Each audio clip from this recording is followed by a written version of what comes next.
Mən sizə deyim ki, bilirsiniz, bu xuruc fikri İslam firqələri, hətta mövcud olan firqələrin içində çoxsunda var.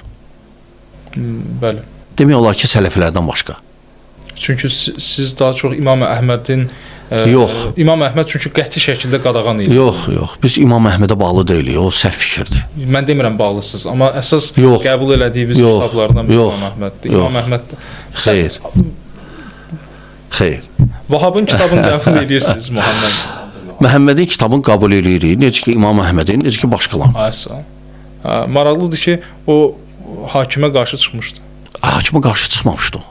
Osmanlı hakim deyildi. Çıxmamışdı o. Osmanlı hakim deyildi. Hakim idi, lakin Mən sizə indi Osmanlı tarixçi kimi Osmanlı mənbələrində onun haqqında rapor aydındır. Lakin o yerdə ki yaşayırdı, Osmanlılar orada var idi.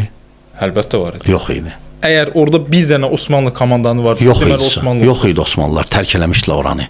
Oranı Osmanlılar çəkilmişdilər Misrə. Misrin sərhədlərində dayanmışdılar. Nə üçün? Qan tökdü. Osmanlılar orada əşraf deyilən bir tayfa var, əşraflara. Onlara həvalə eləmişdilər ki, Məkkədə ziyarətə gələnlərə baxın və salam. Hakimiyyət yox idi. Orada necə idi vəziyyət ona görə? Orada qəbilələr var idi. Hərəsinin öz hakimi var idi. Və o qəbilələr də bir-birlərinə döyüşürlər. O haradaydı Osmanlı? Yox idi Osmanlı orada. O qəbilələrdən biri də döyüşməyinin səbəbi də məhz orada çox, yəni mən burada o söhbəti açsam gərək səhərə qədər danışaq. Çünki mənim əlimdə o qədər, yəni bilirsiniz, əlinizdə Təşkilat-ı Mahsusanın istihbarat raportları var. Bilirsiniz, əlinizdə çox yox, mən razıyam. Yəni orada ingilislər var idi. Aydındır, əlinizdə Vahabla anlaşmışdı. Aydındır. Əlinizdə yox, bilirsiniz, o fətva verdi. Bilirsiniz, əlinizdə çox şey ola bilər, amma düzgündür yoxsa yox.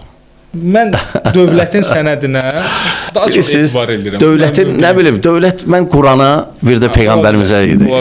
Yaxşı, qaydaq onda əsas məsələyə.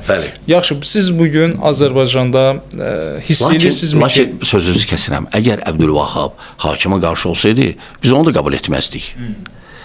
Qəbul edirik, niyə? Çünki onun, bilirsiniz, hakimə qarşı çıxanda kitablarında da bilinməlidir. Onun kitablarında yoxdur, əksinə o fikirlərin əleyhinədir və o türk sultanlardan yazanda onları hakim kimi qəbul edirdi. Bəli.